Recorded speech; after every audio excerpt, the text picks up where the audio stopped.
Hey, this is Sebastian for the Metal Gods Meltdown, and today I have the pleasure to be joined by William and André from Stargazer. Right, massive congratulations on Stone Cold Creatures. I've had it a week, been listening to it a lot at the gym. It's really, yeah, it's like a gym buddy. It's great. It's kick-ass, feel-good album. How proud are you then of this beast? I mean, you've been going since 2008. Do you think this is the best album so far? Yeah, We think so. we think so. Yeah. And the reason why is I think so far with every album we have thought that this is our best. This is our best for every album. And but I think it's like the experience with producing the albums and growing with it. I feel we have. We are mature guys, but we have matured musically as well. So I think this is. I think we agree on this is our best one so far. Yeah. So Soren Andersen helped produce the album. Did he feature on any of the tracks for you? No. He's not playing. He's just mixing the album. Yes. All right. Okay. Mm-hmm. Right. So have you had much feedback then or reviews to some of the tracks you have released?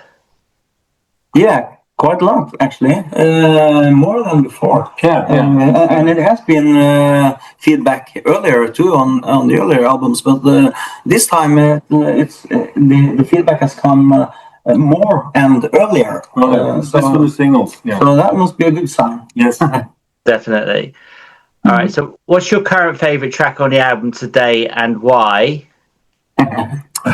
That's a tricky question, but it kind of difference for every week, I guess. But for myself, I'm really into the title track, the third single. The Stone Cold Creatures tune. I think it has a really cool vibe to it, and the rhythms and the kind of the backbeat kind of feel.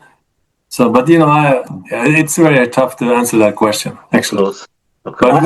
And being the singer, maybe I should say one of the slower songs, but actually the hardest one on the album, I think, "Riding Through the Night." If I leave out the singles, and it's the closing track on the album. That's that's the kind of track that I always tend to go back to when I listen to albums by my favorites. So yeah. Cool. Burning Up Inside's my favorite. I love that. Also, though, Ice Walker, which is an instrumental, which takes you by surprise a bit when you first listen to the album. I think it's cool, and I keep repeating that when I'm at the gym because it's just like, it keeps you going. It's a good track. I love that. Very cool track. Thank you for that. Yeah. All right. So there's 14 tracks. That's no small feat in these days. Were you nervous about going with the track list in such a big track list in this streaming era? Because people just flick through, don't they? Mm-hmm. Yeah, it's a thing that releasing an album and you want people to listen to every single track on your album, and you know that the most of them have jumped off after 30 seconds on the first one, but it's you're into something there because we would love to have a little more attention to the deep cuts on the albums as well, because we are still in our heads. We are making albums. Where we come from, the album is the thing. So we forget about the streaming and. I do. I don't do it, man. I don't. Just not interested in Spotify. Not interested. I like listen to an album for its entirety, and then obviously you skip back in whatever. But definitely just old school. Yeah. We're old school. We are. One thing is that the tracks on the new album is shorter. The album is shorter. Each song is shorter. It's about a minute. Less on each song actually. So it's more straight to the point now. So it's not so much. There are more tracks on this album than the last one, but the album is shorter. Yeah. Right. Norway's famous for black metal bands, yeah? So did you ever delve or dabble in any of that in the past? If we ever Have you ever played any black metal bands before in the past or anything like that yourselves?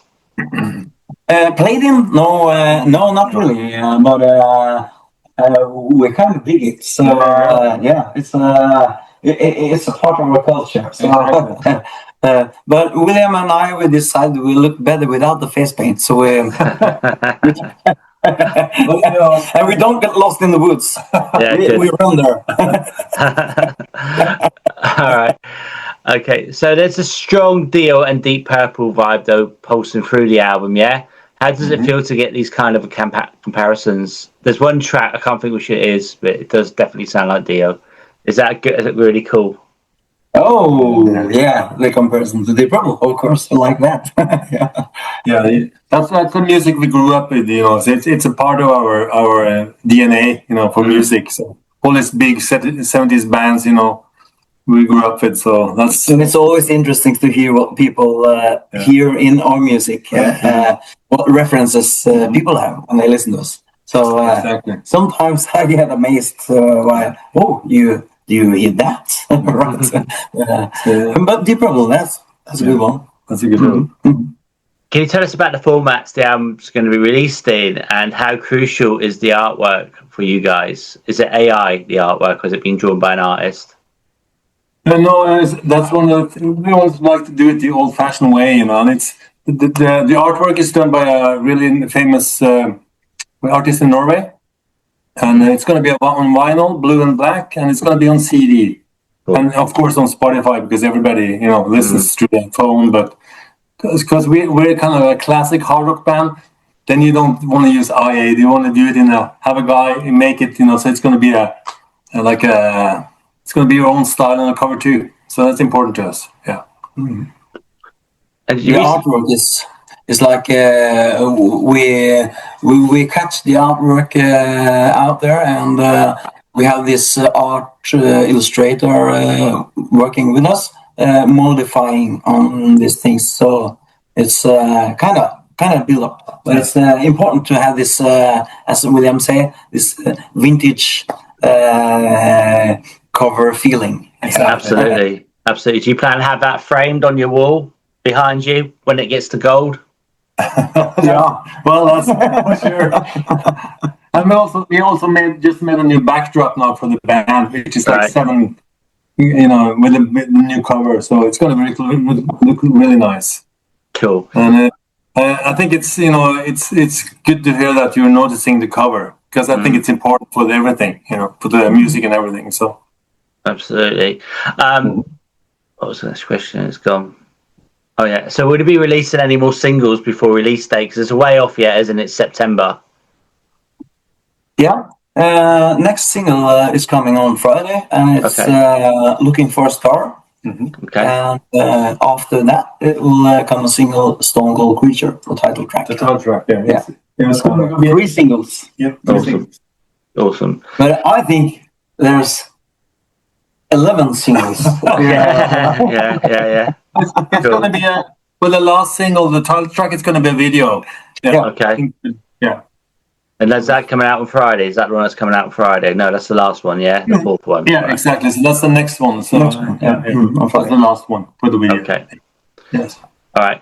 So how was it then? You've just played a big show, haven't you? Cruise? Was it a cruise? A metal cruise? It was at Tons of Rock, one of the biggest festivals in Scandinavia. Yeah. Right. In Oslo. In Oslo. It was really great. Yeah. How did that go then? What was there like standout moments? Yeah, stand-up moment, really. I must admit, I had a little anxiety about this because we were playing on one of the lesser stages and smaller stages, and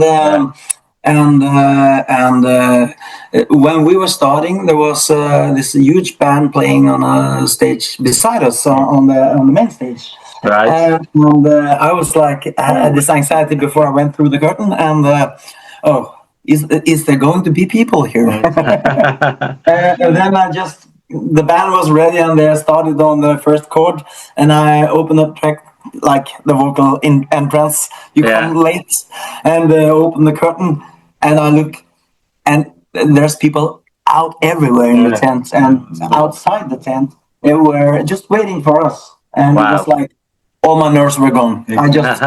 I love it. That's brilliant. So we had several thousand in there, and that was really good, very good gig for us, and everything went 100%. And people were cheering with their flags, and it was really good for us. Yeah. That's amazing. So there's a couple of other hard rock bands coming from Norway that I'm sort of like aware of. Obviously, Audrey Horn. Have you ever done a tour with them or anything like that? No, never done tour with them. I've seen them a couple of times. They are orientated around the west of Norway, and in my vacations, I go down to the West Norway, and I've seen them there a couple of times, and a really good live band. Yeah. So I've bumped into them quite a few times. Yeah. How do you afford a beer though? In Norway, it's supposed to be really expensive, isn't it, to buy a pint? It's 3 times the price you pay. At least. Therefore, we hope to be rock stars now, so we can afford the pipe from Norway. Exactly. All right. So, I mean, other plans? What's the plans for the rest of the year, tour and festival wise? Have you got anything else planned? I think there's 11 gigs now, but they're all in Norway, unfortunately. But we hopefully will get to Sweden and Denmark next year, and some other festivals. So they're working on it right now. So hopefully Wacken maybe then one day, Germany. Yeah, that'd be fantastic, if you can be there. Perhaps we come on a support leg tour. So we need to tour Europe, UK, USA, the world. Yeah. We need to tour. We are ready for it. Our band is ready. That's good to know, man. All right. So, what about the new record? Yeah. What about on release day? Are you going to be doing anything special on release day? Will you be like filming it or live streaming or anything like that? Going to be having a party? I think we will have an event on a local bar scene. Exactly. When the release is. So, will you be invited? Oh, I'd love to get over there. Yeah. We're gonna have. There's gonna be a homecoming concert in October, which is gonna be the kind of the release concert for the album in our hometown. So that's gonna be a big thing for us. So, and then we're gonna have quite a few concerts in September actually. So in different parts, but the main concert for us is the homecoming gig on 18th of October. That's gonna be filmed. That's gonna be filmed. Yeah. Okay. So what would you say then are the biggest challenges you face today as a hard rock band to cut through the noise? Because there's so many other bands out there, isn't there? Biggest challenge is like getting the gigs right and come out there and that's the biggest challenge to get enough gigs. Right. Get the right management and get in contact with the right people, because there's some people that runs everything. It's like Live Nation and places like that. They run everything, so you need to know the right people, but you also need to have the right product. So I think we're much closer now with the new album. It's going to help us, getting out there to everybody. Yeah. We signed with a really good label with Mighty Music, Target Records, aren't you? So they're really good, and I've been sort of dealing with them for about 10 years now. They've always had some fantastic bands on their roster and that. So yeah.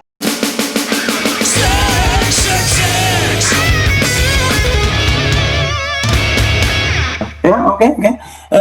For me, to mine, the Last in Line deal comes up very high, and also I need to say I think when I go back there, Zeppelin's number 4. I never come past that one, and more. That's very difficult to choose the albums. I need. I'm also into. Let's say, I know now. I could say Neil Young. Rust Never Sleeps. Okay, yeah, that's different. Neil Young, yeah, cool. It doesn't relate to what we're doing, but I just love the vibe.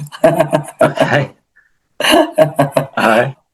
Yeah. So for me, I think I would start off with "Lonely Rock and Roll" with Rainbow, Yeah, classic. and that's one of the. I could mention too. "Corridors of Power" with Gary Moore. Oh yeah, cool. It's one of my really favorite albums, and I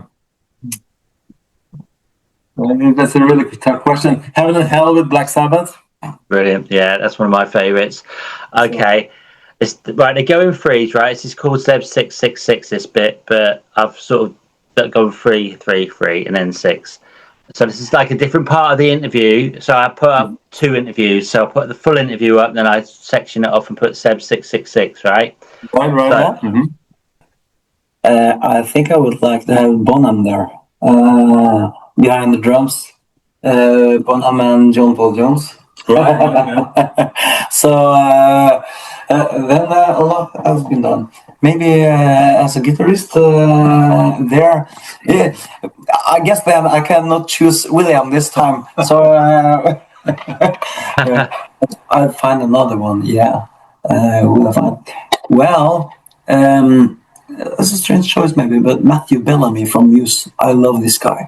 yeah, all right. From Muse. Right. Well, for me, I think it would be Tommy Aldrich on drums. Yeah.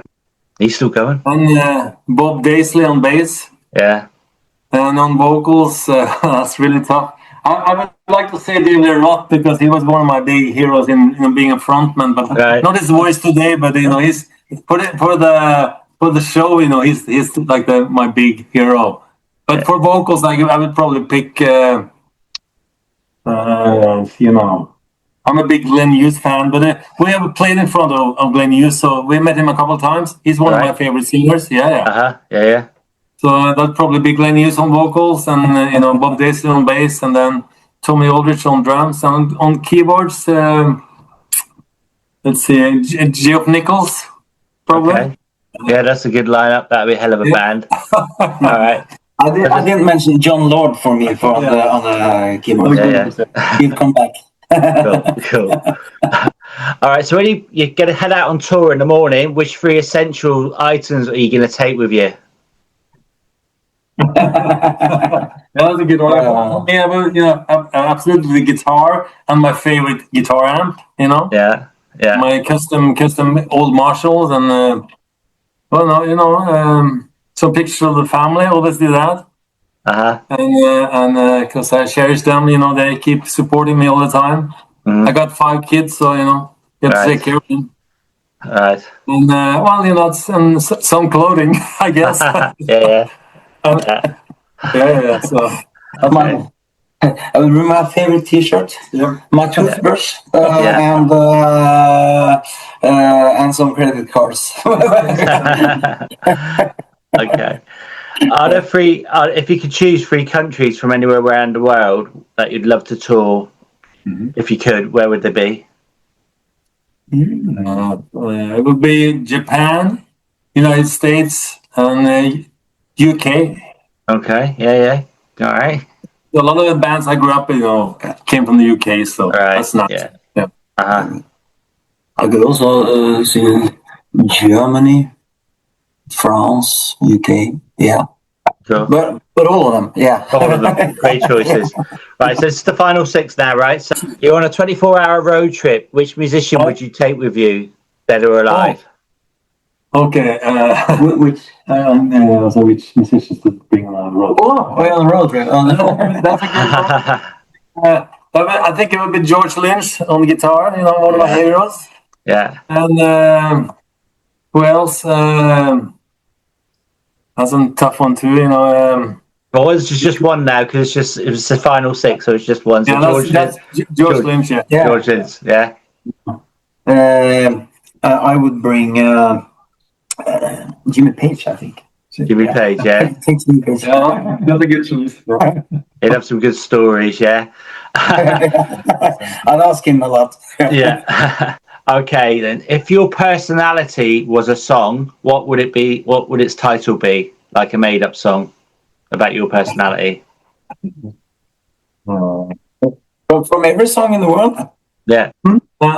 Så hva er personality? Personality from a song. Ja. Nei, du må putte en sang. Putting in a song, a personality in a song. Oh, the sky's the limit.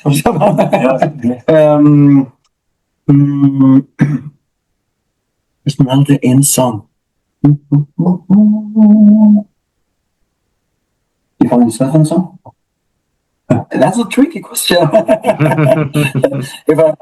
You mean a title that yeah, like a title for your personality, the song. Something. Also that. That might have been Caffeine Addict, yeah. So Yeah, okay, I got it. So something som passer din personlighet. Yeah. I think Never Surrender. That would be the title. that's a good song. Yeah, good title. Yeah. It's Triumph. Yeah. See, mine would be. That's a tough one. Let's see. Give me a few seconds. Not personality. It's like.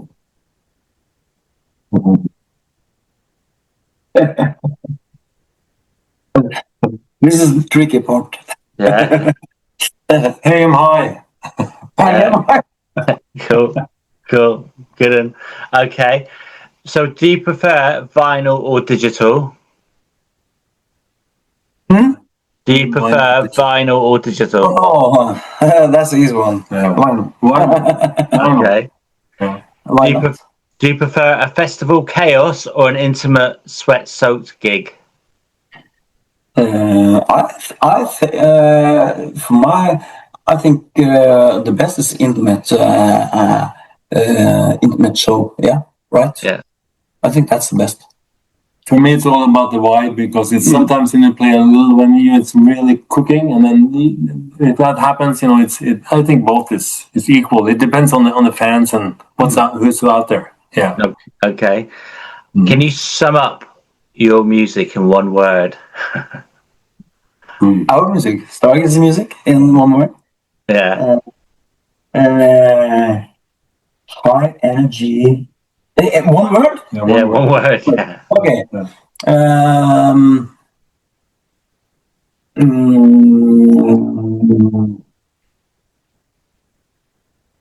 What would you say? It's in one word. Just one word. That's not easy. It's a hard one. Maybe I had the word if it was in Norwegian, but no.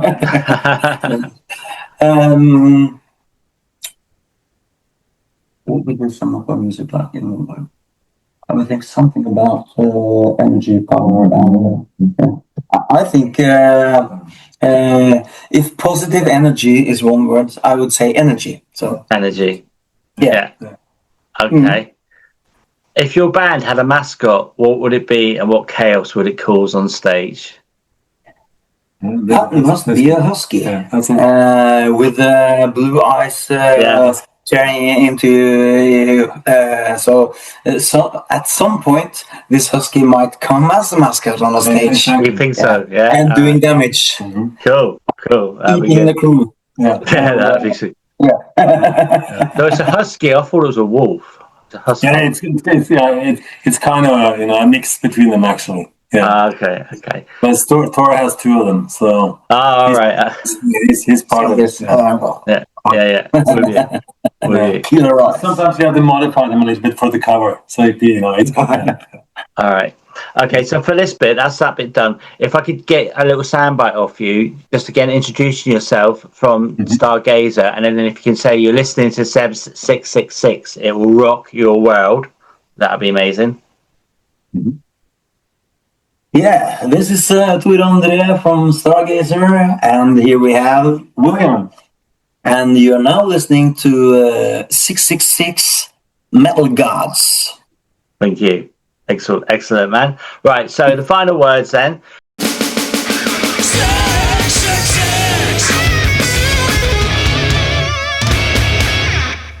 The stage is yours. What have you got to say to the world?